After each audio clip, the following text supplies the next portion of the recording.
ఆ బావా వచ్చేస్తున్నా, మన కాంట్రాక్ట్ క్యాన్సిల్ అవ్వకూడదు. కొత్త కారుకి డౌన్ పేమెంట్ కట్టినావా? కంపెనీ ఎంప్లాయీస్ కి చాలా అవసరం. ఏమే నాగేశ్వరే, యాడికి పోతున్నావా అంత హడావుడిగా? నీలాగా ఇంట్లో కూర్చుంటే అవుతాదా లక్కీ? నాకు ఇలా కష్టపడితే గానీ ఒక పొజిషన్ కి రాలేం. నీలాగా పూర్గా బతకడం నా వల్ల కాదమ్మా.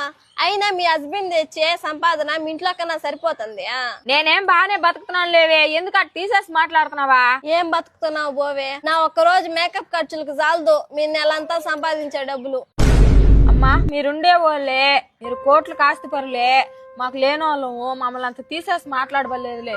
ఈ రోజానికి మాత్రం తక్కువలా నన్ను బలకరించాది. బుద్ధి లేకుండా దీని పోయి పలకరించినాను నేను. ఎందుకమ్మా చిరాకు పడుతున్నావా? ఏం లేదులేమ్మా, ఏందో మన పరిస్థితి, మన బతుకులు. ఈ నాయన అవంతా పట్టించుకోడు. అమ్మా కోట్లు కూడబెట్టి కడుపు నిండా అన్నం పెట్టలేని భర్త కంటే కష్టాన్ని నమ్ముకొని కడుపు నిండా అన్నం పెడుతూ మహారాణి లాగా చూసుకున్న నీ భర్త ఎంత గొప్పవాడో ఒకసారి ఆలోచించు.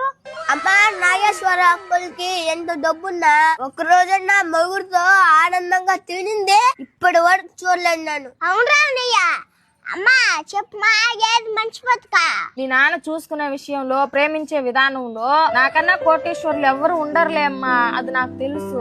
ఏమా సురేష్ ఎక్కడ? ఇప్పుడే పనికి పోయినాడు మావా. ఎప్పుడు పనికి పోయిపోయినా?